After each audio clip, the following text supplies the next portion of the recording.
स्वागत हमारे इस कार्यक्रम में आपका हार्दिक स्वागत। सभी किसान भाइयों को मेरा हरा भरा राम राम। जी हाँ, हरा भरा राम राम इसलिए क्योंकि ये पर्यावरण को भी समर्पित है। हर रोज एक पेड़ लगाते हैं। कुल कितने पेड़ लगा चुके वो भी हम इनसे बात करेंगे, और आप भी अगर इनसे कुछ पूछना चाहते हैं किसी भी सब्जेक्ट पर, क्योंकि ये खेती का हर चीज को ये कर चुके हैं, अगर आपको किसी भी सब्जेक्ट पे बात करनी है तो आज आपके लिए बहुत अच्छा मौका है। आप 0141 451 5103 पर फोन करके सीधे इनसे बात कर सकते हैं। आपको करना सिर्फ इतना सा है कि आपको नंबर लगाना है, और नंबर लगाने के बाद एक ऐसी जगह खड़े हो जाना है जहां से कि नेटवर्क अच्छा होता हो, अपने टीवी के वॉल्यूम को कम कर देना है, और उसके बाद सीधे हमसे सवाल पूछना है। सुरेंद्र जी, आपका एक अच्छा व्यवसाय था, आप अपने व्यवसाय में अच्छा काम कर रहे थे, आपको अच्छे प्रॉफिट हो रहे थे, अच्छा आपकी रेपुटेशन बनी हुई थी। क्या कारण हुआ कि आप व्यवसाय छोड़कर अपने खेतों की तरफ चले गए, अपने गांव चले गए, और आपने खेती में ही रम जाना उचित समझा? देखिए, खेती, पशुपालन और पेड़ लगाना ये बचपन से ही, जब छोटा था जी, तो दादाजी से मैंने सीखा। और आपको बताऊं मैं कि मैं 5वीं क्लास में था जी, तभी मैंने ऊँट से बाजरा बीज दिया था, और 15 दिन बाद छुट्टी लेके और वो देखने गया कि मेरा बीजा हुआ बाजरा कैसा होगा। जी, लेकिन परिस्थितियाँ ऐसी थी कि उस समय खेती पशुपालन में ज़्यादा इनकम नहीं थी, तो मैंने कहा अपना स्वयं का ही कुछ काम करेंगे। जी, वो करते करते बच्चे हुए, बड़े हो गए। उनकी शादी करने के बाद जो मेरा मन था बचपन से ही काम करने का, जी, वो मैंने अभी प्रारंभ किया। मेरा पुराना जो इंस्टीट्यूट का काम है वो चल रहा है, वो बच्चों को संभाला दिया। जी, और 12 दिसंबर 16 को 2 गिर नस्ल की गाय लाकर बहराना गांव, बिचूण तहसील, बिचूण पंचायत में, दूदू तहसील, अजमेर रोड पे मैंने ये प्रारंभ किया। जी। आप स्कूल छोड़कर, मतलब अपने इंस्टीट्यूट छोड़कर, या जो भी आपका दूसरा बिजनेस था उसे छोड़कर आप खेतों की तरफ चले गए, या आप ऐसा माने कि आपने अपना रिटायरमेंट प्लान पहले से तैयार किया हुआ था, उसको थोड़ा जल्दी प्रारंभ कर दिया।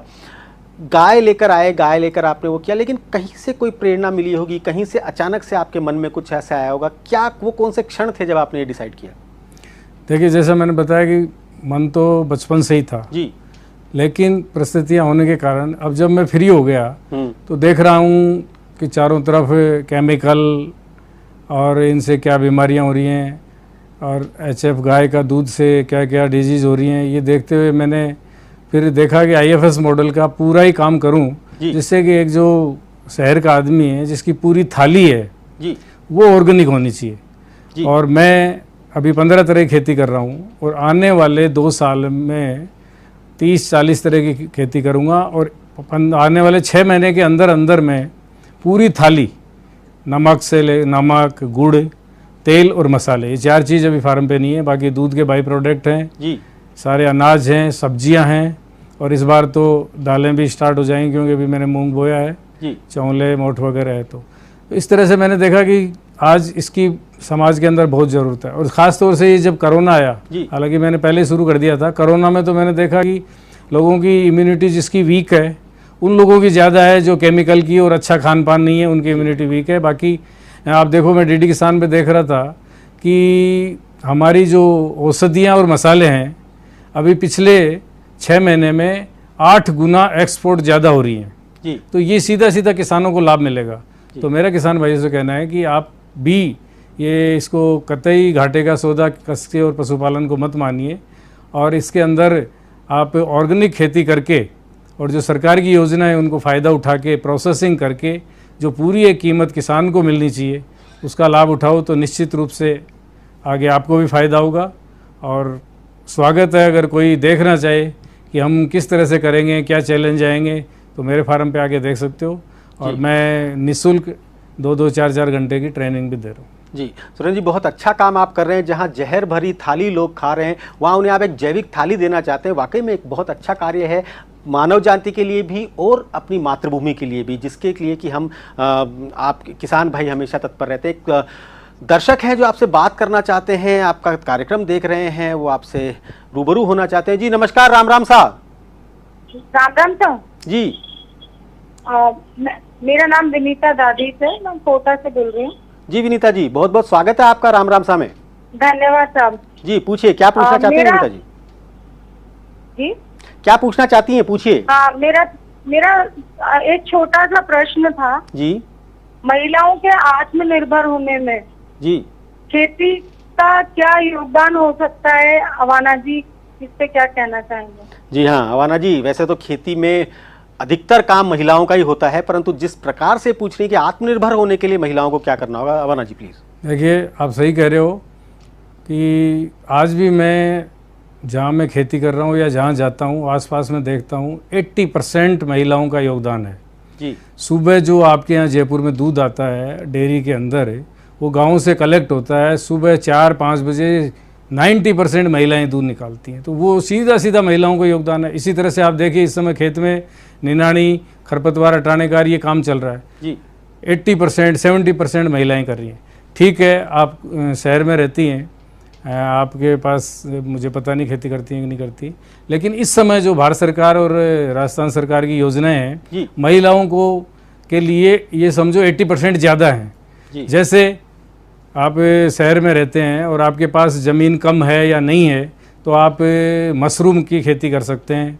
उसके अलावा प्रोसेसिंग यूनिट जो सरकार 50% सब्सिडी दे रही है, चाहे वो सब्जी की प्रोसेसिंग हो, चाहे दूध की प्रोसेसिंग हो, चाहे फ्रूट की प्रोसेसिंग हो, ये सब प्रोसेसिंग कर सकते हैं। और मेरा ये कहना है कि आप डीडी किसान पे देखेंगे या हमारे इस चैनल पे भी बताते रहते हैं कि इस समय जैसे एक आंवला है जी, आंवले खेत में किसान के पैदा होता है, वो 12 से 15 रुपए किलो बाजार में बेचता है जी। मैं कहता हूँ महिलाओं को कि आंवले का सीधा सीधा आप 15 रुपए का खरीद लो या आपके खेत में है जी, उसमें 35 रुपये और ऐड कर दो। चीनी की चाशनी है और थोड़ा सा लेबर का खर्चा है या कोई ईंधन का रूम का वो खर्चे जोड़ के 50 रुपए का वो बना दो और सीधा सीधा अच्छी सी कांच के बर्नी में भर के आप 100 रुपये केजी बेचिए, आपको सीधा सीधा 50 रुपये। ये एक मैंने छोटा सा उदाहरण दिया है। इसके अलावा कितनी तरह का अचार है, मुरब्बा है, कैंडी है, वैल्यू एडिशन करके और महिलाएं के लिए बहुत सब्सिडी है, आप बहुत कुछ कर सकती हैं जी। और योजनाओं के बारे में बात करेंगे, उससे पहले एक और दर्शक है इस समय जो आपसे बात करना चाहते हैं। जी नमस्कार, राम राम साहब। राम राम साहब जी। अवाना जी साहब से एक सवाल था मेरा जी। अब बोलिए क्या पूछना चाहते हैं? सर जो ये इंटीग्रेटेड फार्मिंग है सर, इसमें क्या क्या कंटेंट हम जोड़ सकते हैं, मतलब क्या क्या चीजें हम कर सकते हैं? और एक एग्रो टूरिज्म जो है वो इसका पार्ट है IFS का, तो इसकी गाइडलाइंस गवर्नमेंट की तरफ से नहीं है अभी, तो उसके लिए क्या किया जा सकता है सर? जी बिल्कुल अवाना जी, वाकई में इंटीग्रेटेड फार्मिंग जब आती है तो एक बहुत बड़ा सामने इकट्ठा हो जाता है, तो कौन कौन सी चीज़ों से शुरुआत करनी चाहिए? देखिए इंटीग्रेटेड फार्मिंग मैं अभी जैसे 15 तरह की खेती कर रहा हूँ जी। कोई भी किसान इंटीग्रेटेड फार्मिंग अगर उसके पास कम ज़मीन है तो ICR का एक मॉडल है, 1 हेक्टेयर वाला, 1 हेक्टेयर का, उसके अंदर वो एक 90,000 गवर्नमेंट की सब्सिडी लेके एक छोटा तालाब बनाए जी।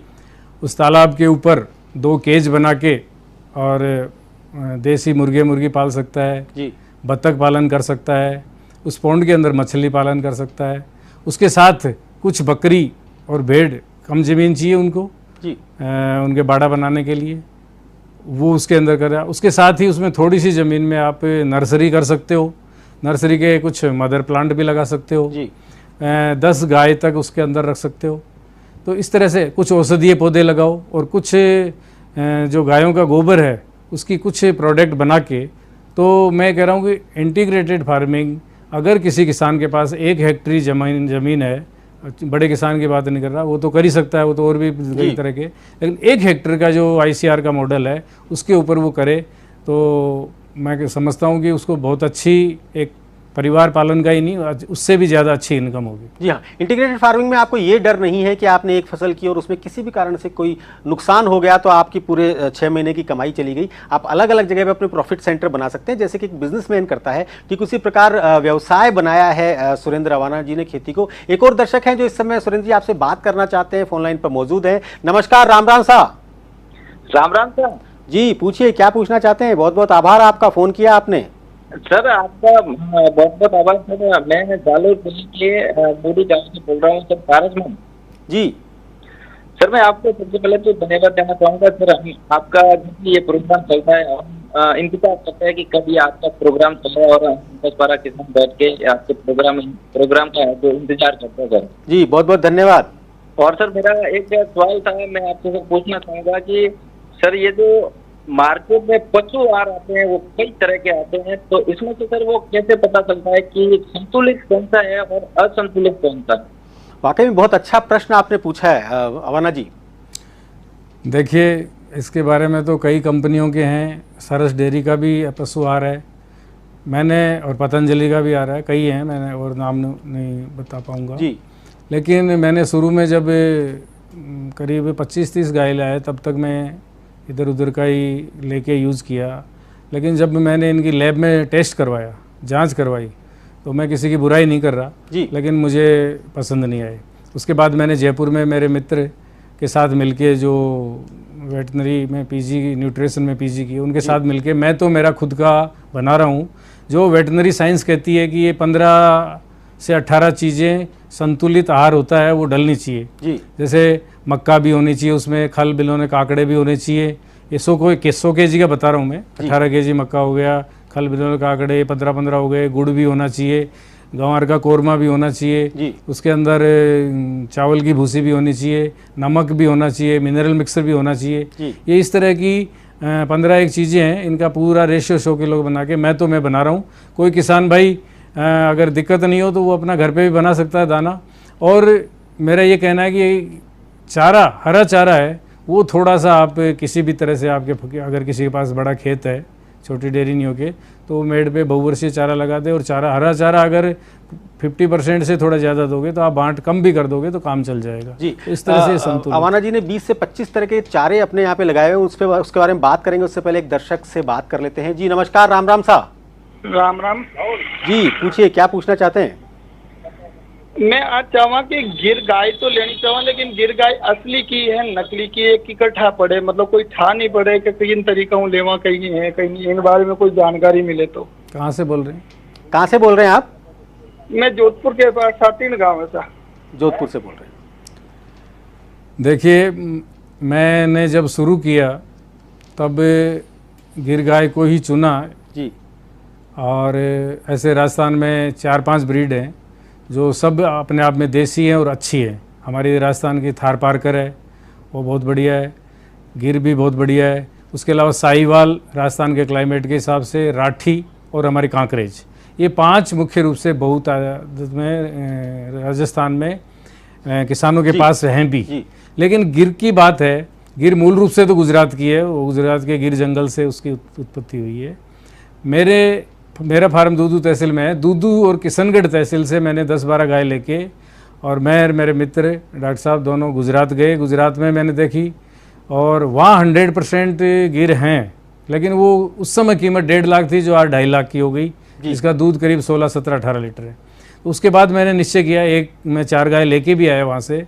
उसके बाद मैंने निश्चय किया कि मैं दूदू, किशनगढ़, अजमेर, हमारे आसपास चित्तौड़, भीलवाड़ा से लेके और इनकी ब्रीडिंग करके, वो हैं देसी, दूध भी सेम है और देसी है, लेकिन वो किसी कारण से उनको अच्छे बुल नहीं मिले, राजस्थान के दूसरे बुलों से क्रॉस होकर वो थोड़ा सा बिगड़ गई जी। और उस पे ब्रीडिंग पे मैं काम कर रहा हूँ। तो मैंने यहाँ से 50-60 हज़ार रुपये की लेके और अच्छा बुल और सीमन यूज़ करके और मैंने नस्ल सुधार किया है। आप जोधपुर से हो, थार पारकर तो आपके वहाँ बहुत है, और गिर पे करना चाहो तो आप भीलवाड़ा, अजमेर इधर से ले सकते हैं, और अगर आपका बजट है तो आप गुजरात से भी ला सकते हैं। जी जी। सुरेंद्र जी, ब्रेक पर चलें उससे पहले एक छोटा सवाल। 25 तरह के चारा आप लगाते हैं, 20 से 25 तरह, कौन कौन से ऐसे चारे हैं जो लोग नहीं ढूंढ पा रहे लेकिन आप 25 तरह का चारा लगा रहे हैं?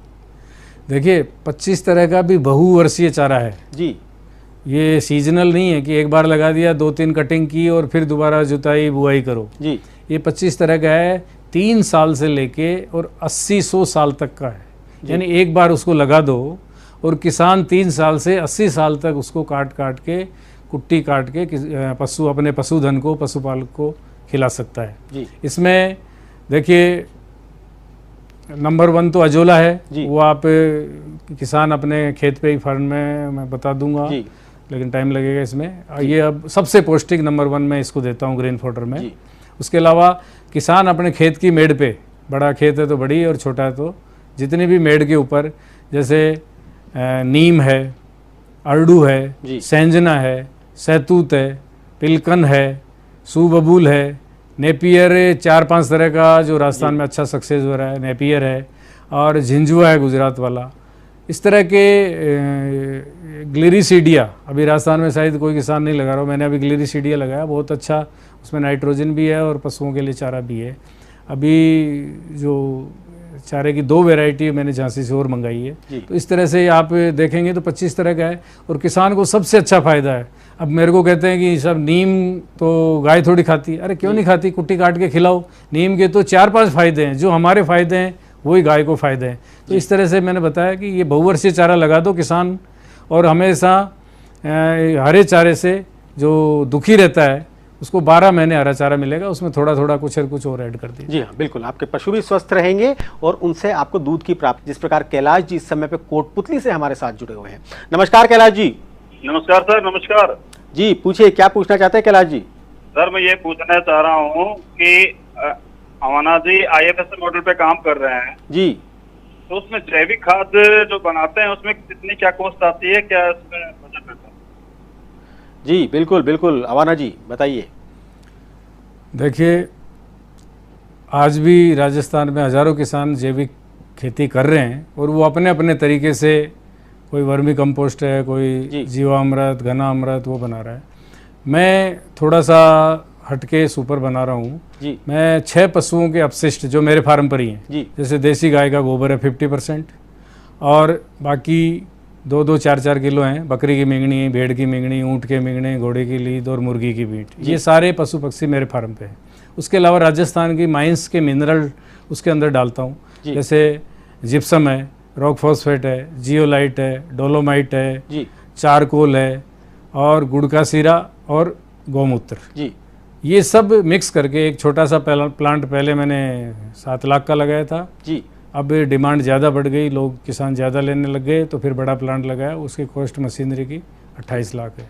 तो किसान छोटे रूप में भी उसको ग्राइंड एक छोटा सा लगा के कर सकता है जी। तो इस तरह से आप कोई भी किसान छोटे रूप में ये मिक्स करके संपूर्ण जैविक खाद, मैं लैब में टेस्ट कराया, 13 से 16 तत्व है, जूनागढ़ यूनिवर्सिटी की लैब और राजस्थान सरकार की, दोनों में शामिल है जी। सुरेंद्र जी, आपने जिस तरह से मैंने भी आपके बारे में बताया कि आपने अपने पूरे खेत को एक रिसर्च सेंटर की तरह से बनाया हुआ है, तो उसमें अगर कोई किसान आना चाहे, ट्रेनिंग लेना चाहे, प्रशिक्षण लेना चाहे, तो क्या तरीका है उसका? देखिए, अभी तक तो जी सैटरडे और संडे को कम से कम 25-30 किसान, पशुपालक और शहर के युवा जो कोरोना काल में अपना कुछ जॉब कम कर दिया था या छोड़ दिया था, वो खेती बाड़ी करने से, वो लोग मेरे पास आते हैं। अभी तो मैं 2-3 घंटे उनको पूरा जो सच्चाई बता देता हूँ। युवाओं में रहता है कि जल्दी से हम लखपति बन जाएं, वो भी नहीं है। और कहाँ चैलेंज आएंगे, किस चीज़ में, वो सारा का सारा आईना दिखाता हूँ। फ्यूचर में मैं आने वाले टाइम में अभी एक 50x20 का एक बड़ा मीटिंग हॉल बनाया है, तो आने वाले टाइम में सोच रहा हूँ कि उसका चार्ज नहीं लूँ, इस अगर 3 दिन की ट्रेनिंग, 2 दिन की उनके खाने और रहने का लूँ, निःशुल्क ट्रेनिंग। मैं समझता हूँ कि अक्टूबर या नवंबर में, ये बरसात के बाद मैं प्रारंभ करने वाला हूँ जी। वाकई बहुत अच्छा कदम होगा ये उन किसानों के लिए जो कुछ नया करना चाहते हैं। एक और दर्शक इस समय फोन लाइन पर मौजूद हैं, बात करना चाहते हैं, रूबरू होना चाहते हैं आपसे। जी नमस्कार, राम राम सा। राम राम सा जी, पूछिए क्या पूछना चाहते हैं? मैं सुरेंद्र सर से ऐसे पूछना चाहता हूँ कि जो ये गाय के गोबर से ये कुछ प्रोडक्ट बना रहे, ईंटें वगैरह, तो वो क्या सक्सेस है कि नहीं है, क्या लाइफ है, ट्रेनिंग भी देते हैं क्या, और गाय के गोबर से और क्या क्या करते हैं अपने फार्म? जी सुरेंद्र जी।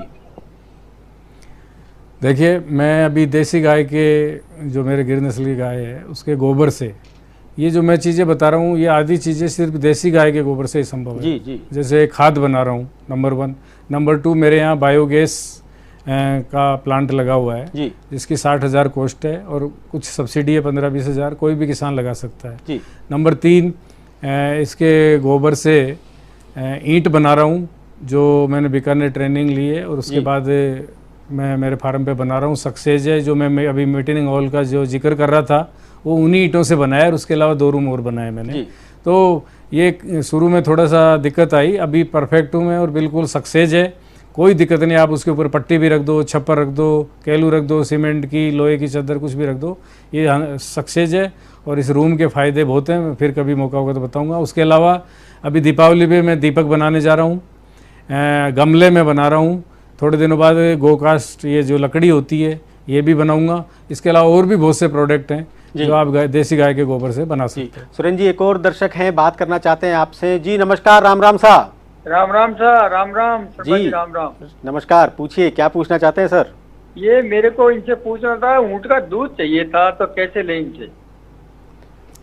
बहुत बढ़िया। ऊँट का दूध, जी हाँ, ऊँटनी का दूध देखिए मेरे फार्म पे भी हैं 4-5 ऊँटनी, और मेरे पास में ही जो महेशवास है उसमें 2 रहबारी फैमिली हैं, उनके पास 50-50 ऊँटनियाँ हैं जी। और वो अभी बहुत दुखी हैं क्योंकि उनका दूध बिक नहीं रहा है। सरकार जो 10,000 सब्सिडी दे रही थी ऊँटनी के बयाने पे 3 किस्तों, वो भी नहीं दे रही जी। तो मेरा दूध अभी 2 लीटर पर डे जा रहा है ऑन डिमांड। बकरी का भी जा रहा है, ऊँटनी का भी जा रहा है और भेड़ का भी कभी कभी जा रहा है जी। तो आप लेना चाहो तो मेरे नंबर हैं, आप फ़ोन कर लो। जयपुर शहर में तो जा रहा है और इधर उधर हो गए तो वो एक अलग बात है, बाकी उपलब्ध है जयपुर शहर में। जी सुरेंद्र जी, आप तो व्यवसाय को करने के बाद में इससे पहले कि आपसे सवाल पूछूं, एक और दर्शक आपसे बात करना चाहते हैं। आज दर्शक सब कुछ जान लेना चाहते हैं आपसे। जी नमस्कार, राम राम साहब। राम राम साहब। जी पूछिए, क्या पूछना चाहती हैं? जी सुनील जी, मैं ये पूछना चाहती हूँ कि दूध को बढ़ाने के लिए कौन सा आहार काम में ले? जी ये एक सबसे बड़ा प्रश्न है पशुपालकों के लिए कि पशुओं के दूध को बढ़ाने के लिए क्या आहार लें। देखिए अकेले आहार से काम नहीं चलेगा जी, उसके लिए बहुत कम से कम 15-20 मिनट की डिबेट हो तब है। मोटा मोटा शॉर्ट में मैं बताता हूँ कि एक तो ब्रीड आपकी जो है गाय और उसका पालन पोलन कैसे हुआ है जी। अगर उसकी माँ के 4 लीटर दूध था और जिस बुल का या जिसका सीमन है उसके भी 4-5 लीटर था और आप उसको वो जो बछड़ी पैदा होगी उसको गाय को आप कितना भी हरा चारा बांट खिलाओ, 2 लीटर 3 लीटर से ज़्यादा उसकी कैपेसिटी नहीं है तो कैसे? मैं 5 किलो वजन उठा सकता हूँ, मेरे ऊपर 25 लाद दोगे, मैं कैसे चलूँगा? तो ये तो नस्ल सुधारनी पड़ेगी। 3-4 पीढ़ी के अंदर आप चाहो तो हो सकता है, लेकिन फिर भी मेरा ये कहना है कि हरा चारा 12 महीने आप बैलेंस दो। दाना जो अभी थोड़ी देर पहले मैंने बताया था, अगर आपने सुना होगा तो 15 चीज़ें हैं, बैलेंस डाइट है, वो दाना दो और चारा भी उनको प्रॉपर दो। और ये सेंसिटिव है देसी गाय, इसका रहना सर्दी गर्मी यानी हर तरह से इसको खुश रखोगे तो डेफिनेट आपका 2-3 लीटर तो बढ़ जाएगा, लेकिन आप चाहोगे 4 लीटर वाली का 20 लीटर हो जाए तो पॉसिबल नहीं।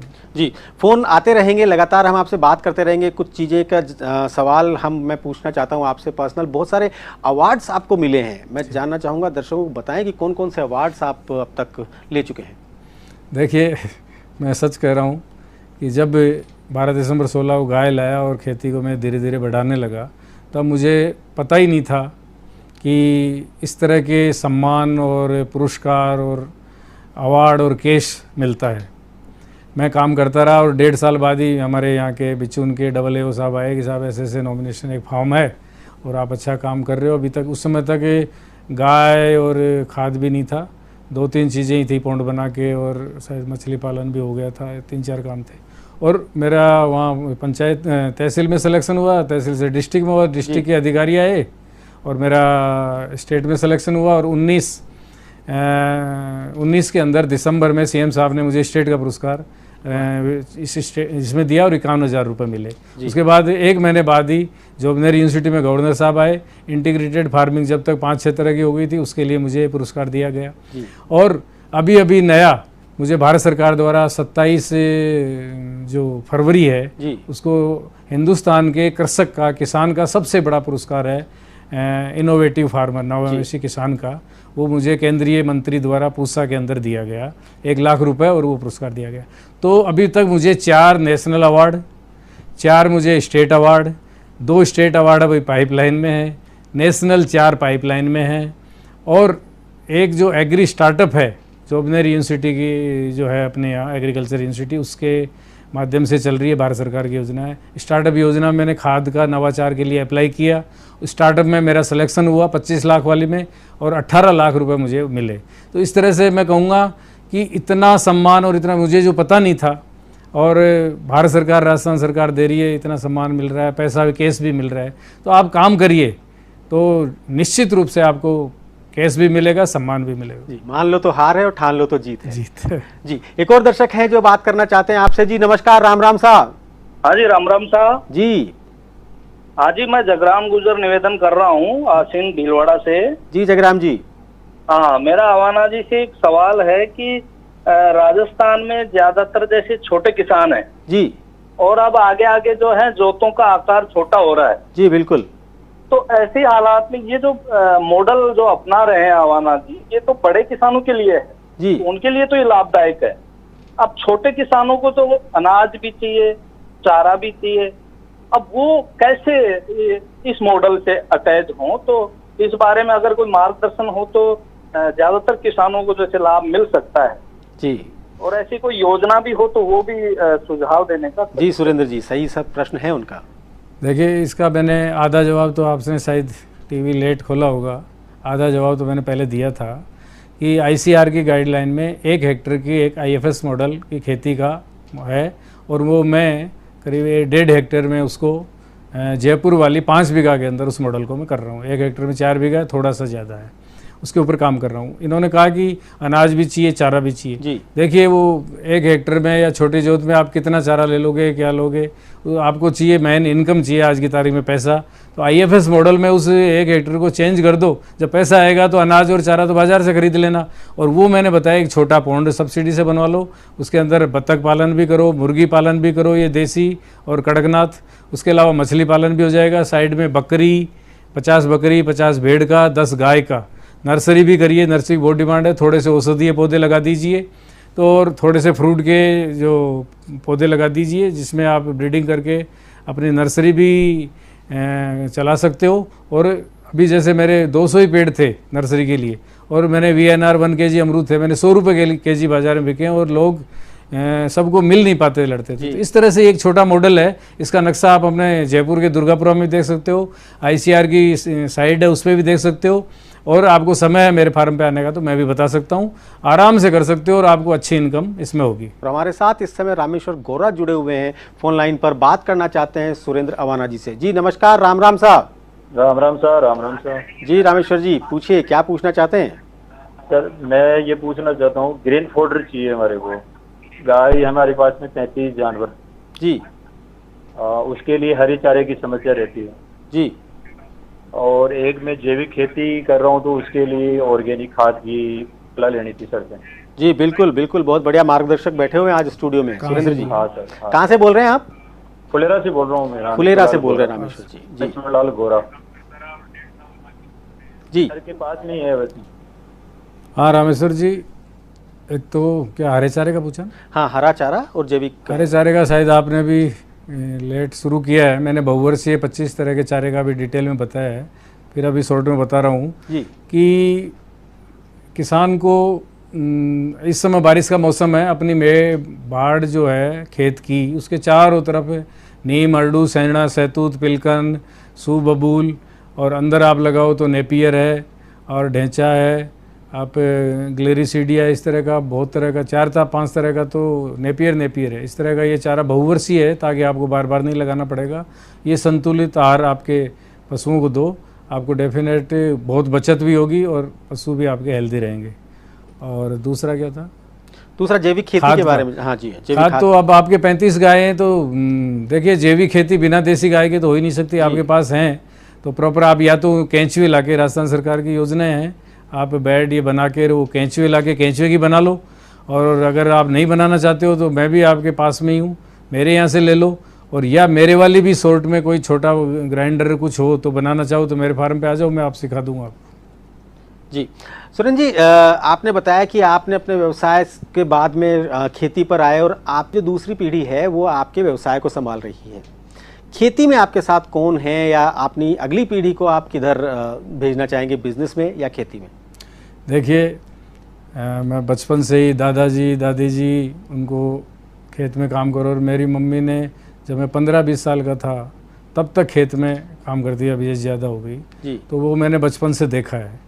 उसके बाद जो मेरे बच्चे हैं, एक बेटा बेटी है, शादी कर दी दोनों की जी। तो बेटा का इंटरेस्ट कम है, वो तो पिकनिक बनाने की तरह खेत में आता है अभी तो जी। और बहू का भी नहीं है, वो मेरे जो इंस्टीट्यूट है वो संभालती हैं जी। लेकिन मेरे 2 साल का पोता है, और मैं बेटा बहू को कह दिया कि भाई इसको तो मैं नेशनल अवार्ड तो मैंने ले लिया, इसको इंटरनेशनल अवार्ड दिलाऊंगा।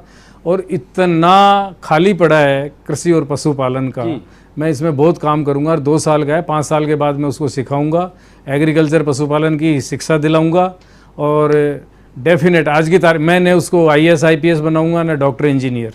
जी। अगर सुशील जी, आपसे सुनील जी कह पूछ रहा हूँ कि अगर कोई ऐसा मुझे भी मिले ना, कोई दादा दादी या माँ बाप जो अपने बच्चों को किसान बनाना चाह रहे हैं, तो मुझे भी मिलाना। मैं शायद पहला राजस्थान का या नॉर्थ इंडिया किसान हूँ जो मैं चैलेंज कर रहा हूँ, और आपको आने वाले टाइम दिखा दूंगा। मैं मेरे पोते को बहुत बड़ा किसान बनाऊंगा और IFS मॉडल को, इसको एग्रो टूरिज्म और दूसरा करूँगा, तो ऑटोमेटिक 2 पैसे आने चाहिए। जी सही बात है, बिल्कुल। आप एक अच्छा संदेश दे रहे हैं किसानों को, उन किसानों को जो कि निराश हो चुके हैं खेती से, उन युवाओं को जो कि खेती में नहीं जाना चाहते, चमक दमक वाली फील्ड में जाना चाहते हैं, उन लोगों के लिए एक बहुत अच्छा संदेश है। आपका फार्म अपने आप में एक मॉडल फार्म है। जो भी लोग इस टीवी को देख रहे हैं, इस कार्यक्रम को देख रहे हैं, उन सबसे मैं ये कहूँगा कि एक बार आप लोगों को इनका फार्म जरूर विजिट करना चाहिए, जरूर देखना चाहिए, और ये देखना चाहिए कि किस प्रकार से खेती से बढ़िया कोई व्यवसाय नहीं है, जो कि सुरेंद्र जी ने साबित किया है। सुरेंद्र जी, भविष्य की क्या योजनाएं हैं, खेती में और क्या नया करना चाह रहे हैं आप?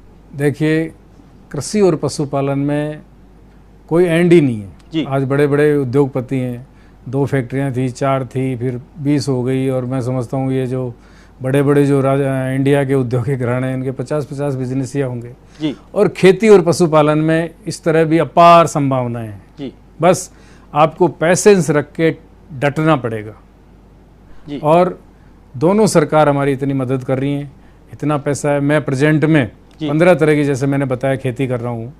जैसे परंपरागत खेती में अभी बाजरा कम है जी, और मूंग है, मोठ हैं, चौले, गंवार हैं। ये सिर्फ इसलिए कि मैं अब मेरे फार्म पे ही लोगों को जैसे बाजरे की रोटी और खिचड़ी सर्दियों में खिलाऊंगा, दाल मेरे यहीं की होगी, इसलिए वो दोनों लगाए हैं। बाकी परंपरागत खेती में ज़्यादा इनकम है नहीं। आप इतनी मेहनत करते हो और बाजरा 12 रुपये 13 रुपये की बिकता है जी, किसान कहाँ से वो करेगा? वो तो लालच रहता है कि भाई चारा हो जाए। तो परंपरागत खेती के अलावा मेरे गिर नस्ल की 200 गायें हैं, इनको 400 तक ले जाऊंगा। इसके गोबर के मैंने बताया कि और फ़ायदा ले रहा हूँ। उसके अलावा खाद बना रहा हूँ। खाद के बाद पौंड के अंदर मछली पालन है, बतख पालन है, उसके अलावा पोल्ट्री है, मुर्गी पालन है, बकरी हैं, भेड़ हैं, 5 ऊँट हैं। बाकी और ज़रूरत पड़ेगी तो मैं ले सकता हूँ। और 2 घोड़ी हैं, उसके बाद भी ज़रूरत पड़ेगी तो और इसके हॉर्स की ब्रीडिंग करूँगा। 4-5 डॉग हैं, डॉग की ब्रीडिंग भी करूँगा। चलिए अवाना जी, खेती करने के लिए, खेती में से व्यवसाय बनाने के लिए, उससे लाभ लेने के लिए 2 बहुत ही महत्वपूर्ण चीज़ों की ज़रूरत है। एक तो पानी, जो कि हमारे राजस्थान में कम होता जा रहा है, लगातार कम होता जा रहा है, और दूसरा एनवायरनमेंट, जिसे हम सब लोगों ने मिलकर इतना बिगाड़ दिया है कि पता ही नहीं चलता कि किस समय पे गर्मी पड़ेगी या किस समय सर्दी पड़ेगी। इन दोनों के लिए आप क्या कर रहे हैं? देखिए, ये इस समय की मांग को देखते हुए बहुत अच्छा क्वेश्चन है आपके दोनों ही, और ख़ास तौर से पानी वाला। मैं दूदू तहसील में सैकड़ों किसानों को जानता हूँ जो कहते हैं, मैं कहता हूँ भाई क्यों नहीं कर रहे? ये फसल तो इसलिए नहीं कर रहे कि साहब पता नहीं टाइम पे बरसेगा कि नहीं बरसेगा, और क्या होगा, क्या भाव बिकेगा। और दूसरी वाली इसलिए नहीं करते, क्या करें साहब, वहाँ के तो पानी को ना। सही बात है। तो मैं उनको कहता हूँ आ जाओ, आज मैंने 4 पौंड बना रखे हैं, सरकार सब्सिडी दे रही है, आपके थोड़ी सी लागत लगेगी। अब इन दिनों में मान लो ये फसल मत करो और भर लो उनको, गेहूँ जो चना करो, और अच्छी फसल होगी। वो अमृत है बरसात का पानी जी। तो पानी को बचाना होगा। मैं आज कह रहा हूँ कि इंस्टीट्यूट में तो जोबनेर यूनिवर्सिटी है, वो सबसे ज़्यादा मुझे लग रहा है कि वो 25-30 करोड़ लीटर पानी बचा रही है। और फार्मर में मैंने तो कोई देखा नहीं 4 करोड़ लीटर कोई बचा रहा हूँ। मैं 4 करोड़ वर्षा का जल बचा के 12 महीने मेरे फार्म पे बिल्कुल 4 ट्यूबवेल हैं, जो 2 तो फरवरी तक बंद हो जाती हैं, 2 में बिल्कुल कम पानी होता है। वर्षा जल से लीटर का पौंड आपने बनाया हुआ है, मतलब 4 करोड़ लीटर, 4 करोड़ की कैपेसिटी। जी हाँ जी। इसके अलावा पेड़ भी आप लगा रहे हैं, कितने पेड़ अब तक लगा चुके हैं? देखिए, मैं पेड़ 5वीं क्लास में पढ़ता था, जब से वनों का महत्व है, पेड़ों का महत्व है, मैंने समझा और मन में था, लेकिन बारिश के दिनों में लगाता था। 1 जुलाई 10 से मैंने ठान लिया कि मैं रोज़ 1 पेड़ लगाऊंगा। मैं मई जून में भी पेड़ लगाता हूँ, और सर्दी में जनवरी फरवरी में पेड़ लगाता हूँ, और वो पेड़ सारे जिंदा। मैंने 68,000 पेड़ लगाए हैं, और 95% कोई भी देखना चाहे मैं दिखा दूंगा, सारे जिंदा हैं। बस थोड़ा सा जनवरी फरवरी और सर्दी वालों को आपको थोड़ी सी देखभाल करनी पड़ेगी, थोड़ा रपटप पेड़ और बड़े लगाने पड़ेंगे। मेरा किसान भाइयों से कहना है कि चलो मेरी तरह मत लगाओ, लेकिन बरसात के दिनों में मेड़ के ऊपर 4 तरह के पौधे होते हैं। चारे वाले हैं, औषधीय हैं, आपके फ्रूट वाले हैं, और ये आपके जो ऑक्सीजन छाया तो देंगे ही देंगे, इसके अलावा भी बहुत सी चीज़ें आपको देंगे। वाकई सुरेंद्र जी, सलाम है आपको कि आप पर्यावरण के लिए भी काम कर रहे हैं, आप पानी भी बचाते हैं, और सबसे बड़ी बात, आप खेती में इस तरह के नवाचार कर रहे हैं जिससे कि लोग आकर्षित होकर आपके खेतों पर आ रहे हैं, आपसे सीख रहे हैं और खेती को अपना रहे हैं। आपका बहुत बहुत धन्यवाद। आप हमारे स्टूडियो में आए, आपने बहुत अच्छी अच्छी बातें हमें बताई। आपने बताया कि खेती को किस प्रकार व्यवसाय बनाया जा सकता है और किस प्रकार उसकी अपनी आमदनी को आप बढ़ा सकते हैं। मैं धन्यवाद देना चाहूँगा उन सभी किसान भाइयों का जिन लोगों ने आज हमसे फ़ोन पर संपर्क किया, और धन्यवाद देना चाहूँगा उन किसान भाइयों का भी जिन्होंने संपर्क करने का प्रयास किया परंतु बात नहीं हो पाई। हमें हमारी मुहिम उस समय सफल होती नज़र आती है जब हमारे पास समय कम पड़ता है और फ़ोन लाइन्स लगातार घनघना रही होती है। ये आप लोगों का प्यार है, आपका स्नेह है और हमारी इस मुहिम की एक छोटी सी कामयाबी है। आप लोगों से अगले सप्ताह फिर मिलेंगे, आज ही के दिन, आज ही के समय, किसी नए एक्सपर्ट के साथ, किसी नए सब्जेक्ट के साथ। तब तक